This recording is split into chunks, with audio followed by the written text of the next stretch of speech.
I think it's fairly safe to say Final Fantasy VII Remake made quite the splash at E3 this year. The crowd went absolutely wild at the gameplay. I think the audience would like to see more, isn't that right, everyone?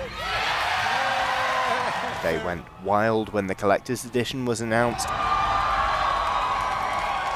And they went wild all over again at the extended trailer.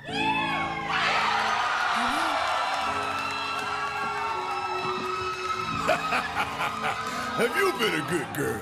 All in all then, a lot of screaming, and having seen a live demo behind closed doors and also having played Final Fantasy VII Remake for myself, I get it. If you've been watching the channel for a while, you may know I'm not normally fussed about Final Fantasy, but honestly I am really excited for this one.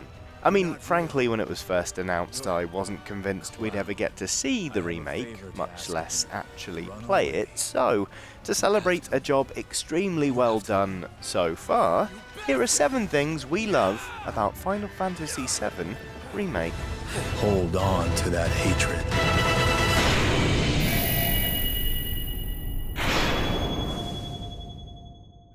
First up, the hybrid combat system. You probably know all of this by now, but combat in Final Fantasy VII Remake is done very differently to the original game. In short, when you first enter combat, your movement and attacks are all in real time.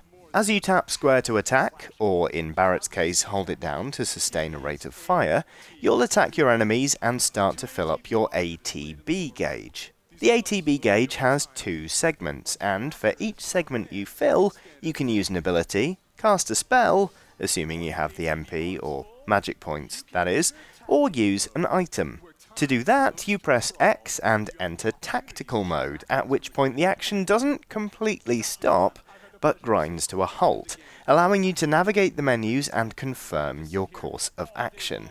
These menus will be extremely familiar to anyone who's played the original Final Fantasy VII, and it's in this system that the classic core of the original is preserved. You can also use tactical mode to give orders to anyone else in your party.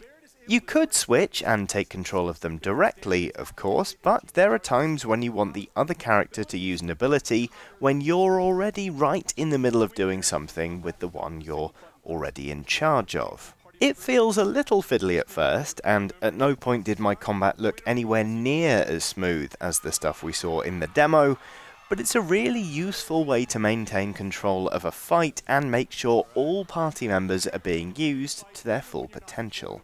If you prefer, however, you don't actually have to use tactical mode at all. If you'd rather be real-time all the time, you can assign abilities, spells, and so forth to quick shortcuts, meaning you can play pretty much the whole game in hack-and-slash mode. It's a very different system to the original game, in other words, and I think that's a really bold design choice, but I also think it sets a really nice tempo as you swap between quick attacks and really punishing special moves, and it allows for a great deal of tactical variety without being overwhelming for beginners. In other words, it's very clever. Well, that's a brief introduction to combat in Final Fantasy VII Remake. You double-crossing! The second thing we love about Final Fantasy VII Remake is that characters have different fighting styles. Not content with giving us the hybrid system, Square has also included an alternate combat mode for each character. Cloud's 2 modes, for example, are Operator and Punisher. Operator is the standard mode for Cloud, making him a decent all-rounder, but Punisher mode sacrifices speed for power. In Punisher mode, his attacks are considerably heftier, but they're also slower, and also, Cloud is unable to guard against ranged attacks or magic, which can be a serious disadvantage against certain enemies. If Cloud does evade those attacks, he'll be pulled out of Punisher mode and returned to Operator mode. Granted, it's not an earth-shattering shift when swapping from one mode to another. It's not like you're changing class or anything like that, but it's still a nice touch, and it provides some welcome extra depth to the characters, a theme we'll be returning to very shortly. Now, I mentioned the abilities earlier, and I just want to circle back around and emphasize how good they are, because they are extremely satisfying to use. If you go back to the original Final Fantasy VII and look at some of the special attacks the characters can perform, they're very cool, but they seem a bit stunted by the animation, which, by comparison these days, seems pretty limited. I mean, it has been 22 years, after all. Looking at the special abilities now, however, they have a tremendous sense of heft that's really very pleasing. It's also really fun to order another party member to use an ability and then watch them pile in with an absolutely massive attack. And that's especially good fun when enemies are staggered. See, enemies in Final Fantasy VII Remake have two indicator bars. The top, unsurprisingly, shows how many hit points your adversaries have left. The bottom one, however, is focus gauge. As you attack an enemy, their focus gauge fills up. When the gauge is completely full, that enemy enters a temporary staggered stage. Unsurprisingly, they're really vulnerable in this state, taking 160% of normal damage. Also unsurprisingly, staggering an enemy and then popping abilities like they're going out of fashion to do enormous amounts of damage is extremely satisfying.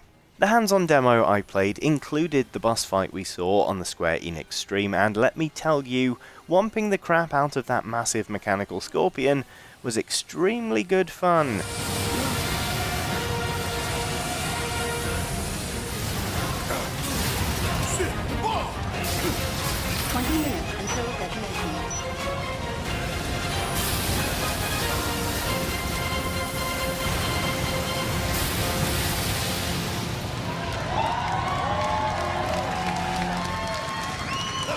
You hear that? Damn thing showed you how it's done.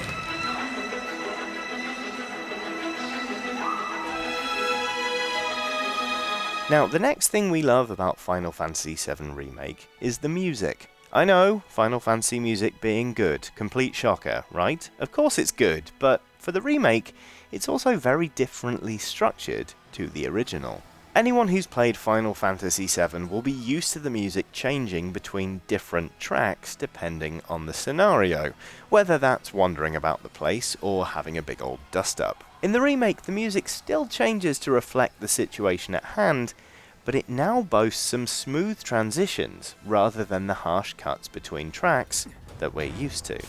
Now granted, I was absorbed in actually playing the game at the time, but at no point did I notice the soundtrack transitioning.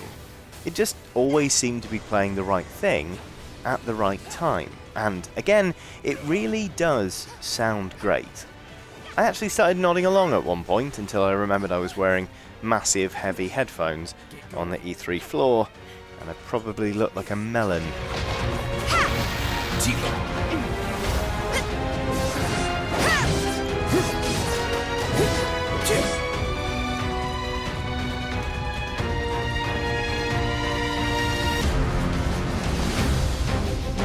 These sewer rats appear to call themselves Avalanche, sir.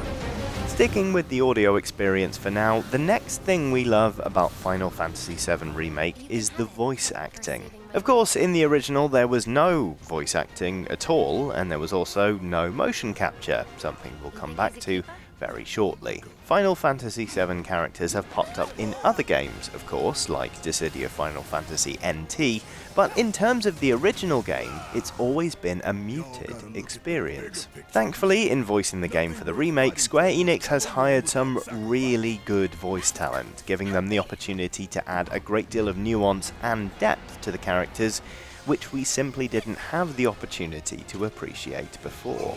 Jessie in particular is a really great character. She's driven and considerate and more than a little bit flirty, and the transformative effect of having these characters voiced is really profound. I mean, this may not be a very popular opinion, but I always thought Cloud was a bit of a spod. Now though, I actually find him pretty relatable, which is surprising given I don't carry a massive sword around on my back, I've never planted a bomb, and I certainly don't look good in sleeveless polo necks. If you were wondering about Square's plans for the two different voice casts they now have for Final Fantasy VII characters, by the way, they're apparently going to maintain both and have them carry on. The Dissidia Final Fantasy NT cast, for example, they're going to carry on doing spin-off games like that, while the cast announced for the remake will continue to focus solely on that project. I heard you're having second thoughts. I know we have to think big if we're going to make a difference. But not like this. I feel trapped. Nothing worth fighting for was ever won without sacrifice. The voice acting isn't the only way in which the characters have been updated for the remake, and this is where mocap comes back in, because the next item on our list of things we love about Final Fantasy VII Remake is the animation. I've already talked about how good the abilities and spells look, but it's also worth highlighting how cool it is to see these characters moving so fluidly and with such charisma after so many years of stiff and blocky gestures. Not to bang on about Jessie like I have some form of weird crush on her or anything, but the little movements she makes in conversation are all really great touches, again adding nuance and depth to scenes that a lot of players, basically, already know off by heart. Cloud, too, is greatly improved by the little touches in his animation. The movements when he stays silent, or he hesitates, or he gears up to confront somebody, they're all given a new context, and that's really refreshing. Like I said earlier, I always thought Cloud was a bit of a tool, and I think a lot of that was down to his silences seeming, well, like moments of supreme arrogance. Witnessing some of those same moments in the remake, however, brought new meaning to them, and to Cloud as a character, which was really nice.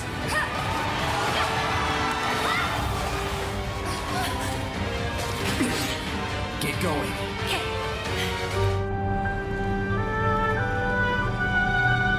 The last thing we love about Final Fantasy VII Remake isn't so much something we saw as something we were told by game director Yoshinori Kitase. In the presentation I attended, Mr. Kitase was talking about the fact the first game will release on 2 Blu-ray sets, adding that you can expect the same amount of volume as a standard Final Fantasy game. The advantage of this development approach, he said, is to fully recreate the game without cutting down or back anything the fans love about the original. Now, that quote is of course open to interpretation, but with any luck, it's an indicator we won't be losing any iconic moments from the original game, like the admittedly quite strange squatting sequence. This is something a number of fans have been worried about, including our own Aoife, who actually made a feature on the things she really hopes will make the cut, so it's nice to be reassured that the team is determined to do this remake justice, hopefully with squats and all.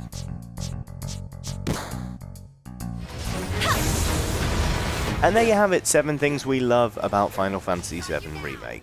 I'm still getting over the fact I'm so excited about a Final Fantasy game, to be quite honest, but it's actually a pretty good feeling. Anyway, what do you think? Are you looking forward to the remake? Is it what you were expecting, or has it come as a bit of a surprise? Let us know in the comments. Hopefully you enjoyed this video. If you did, there are loads more from Eurogamer for you to check out. Some of them should be on screen now. Do like, subscribe, and ring the bell icon so you don't miss anything else from Eurogamer, but most importantly, thank you very much for watching, and have a lovely day. Hold on to that hatred.